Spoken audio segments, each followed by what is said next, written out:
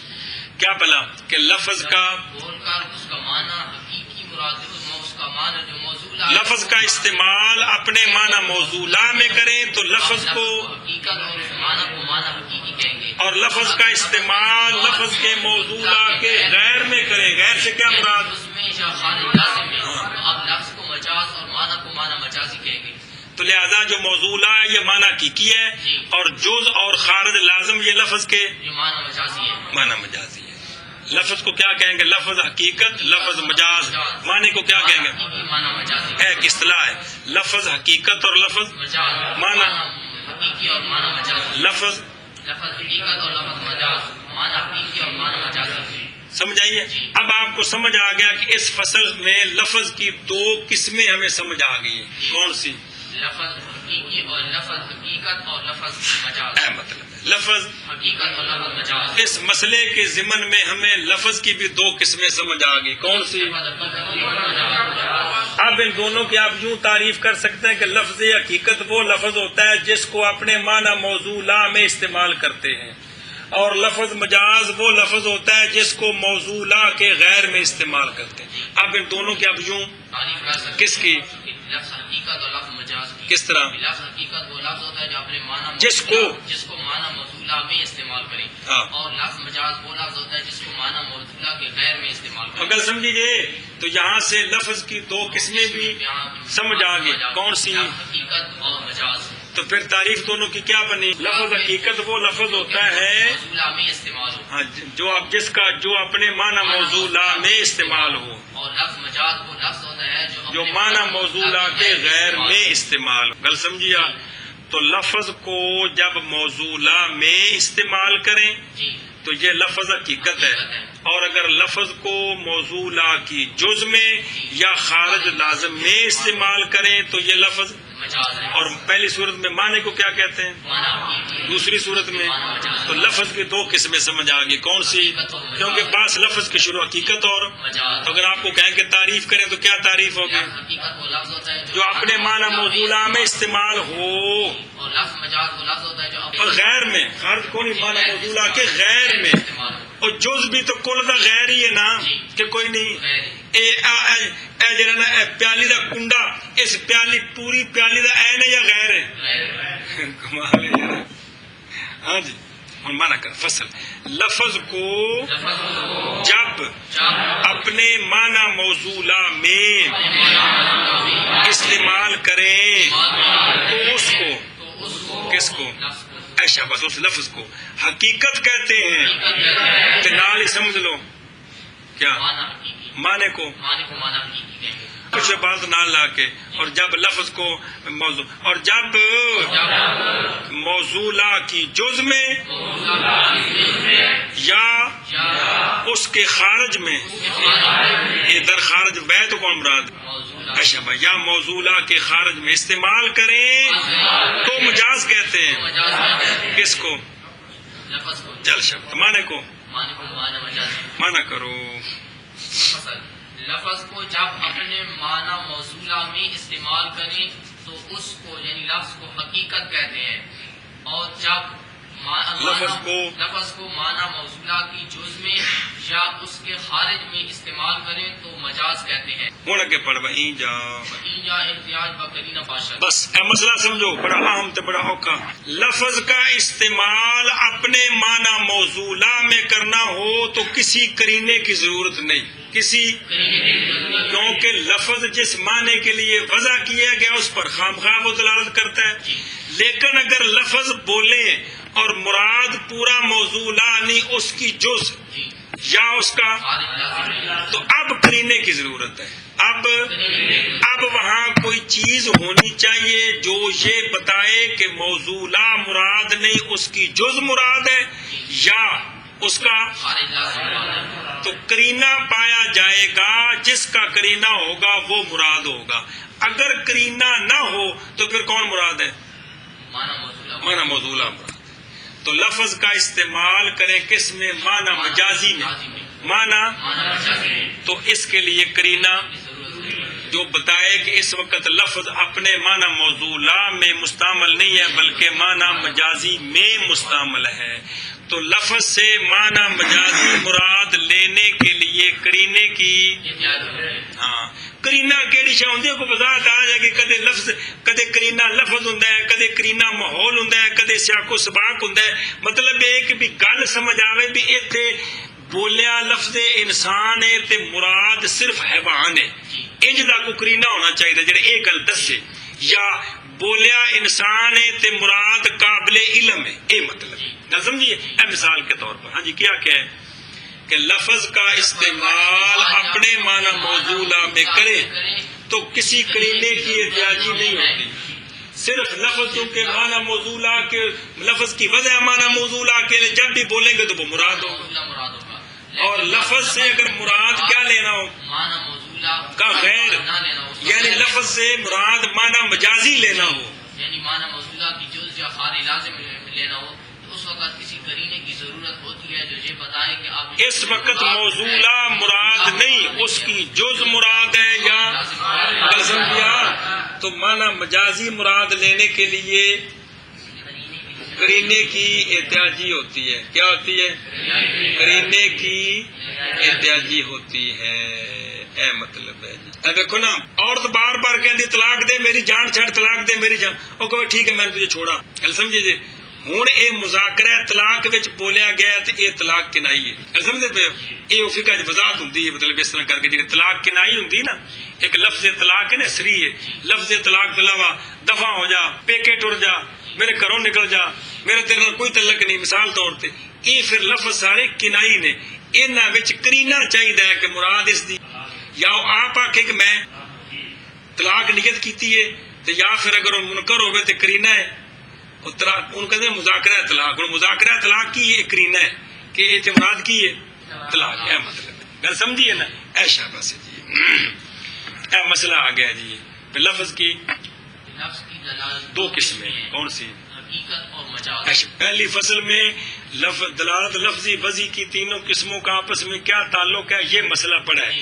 اس فصل سے لفظ کی بات شروع ہے، پہلا مسئلہ یہ پڑھا ہے کہ لفظ کی دو قسمیں، کون سی؟ حقیقت اور مجاز۔ لفظ کو اپنے معنی موضوعہ میں استعمال کریں تو یہ، لفظ حقیقت ہے اور معنی حقیقی، اور اگر غیر میں استعمال کریں تو لفظ مجاز ہے، معنی جو ہے وہ تو مجاز۔ لفظ کو معنی مجاز حقیقی میں استعمال کرنا ہو تو کرینے کی، ضرورت نہیں ہے، اور اگر معنی مجازی میں استعمال کرنا ہو تو استعمال کا مطلب ہے کہ لفظ بول کر مراد موضوع لا نہیں، اس کی جز ہے یا اس سے خارج ہے، تو اب کرینہ ہوگا تو ہم اس کو مانیں گے وگرنہ نہیں مانیں گے۔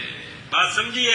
ایشا بس۔ اور اس جگہ احتیاجی کرینے کی طرف ہوتی ہے، باب مانا سوئیے، اور اس جگہ احتیاجی قرینے کی طرف ہوتی ہے، ہاں، اور اس جگہ احتیاجی قرینے کی طرف ہوتی ہے۔ اور سمجھ آ گئی ہے؟